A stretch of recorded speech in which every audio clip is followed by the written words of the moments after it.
first we're going to open our Home tab, and then within here we're going to select the page setup. In the page setup you can select the paper to be used by a printer, the sheet size we're going to draw on, and the drawing scale. Looking at our print setup, you can see all the sizes available for our default printer. You can change the margins and also select whether or not you want to print portrait or landscape.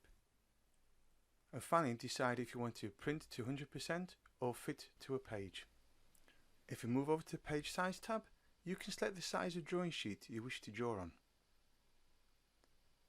And moving over to drawing scale, you can then select the drawing scale you want to use. This defaults a 1 to 100 for metric and an 8 scale for US units.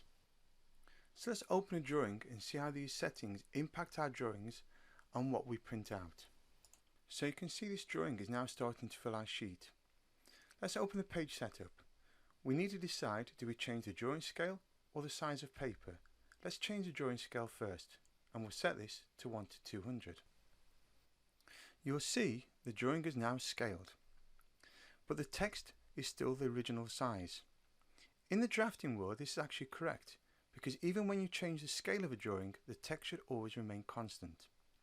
So let's set it back to 1 to 100. We'll also change our view so we can see the full drawing sheet. Another option would have been to select a larger page size. So in our page setup and our paper size, we can select the size of paper from A4 to A3. You'll notice my printer paper and my drawing page no longer line up. So in my print setup, I could simply go in and tell it to fit the page to the sheet. So now when I print, my A3 piece of paper will automatically be scaled down to A4.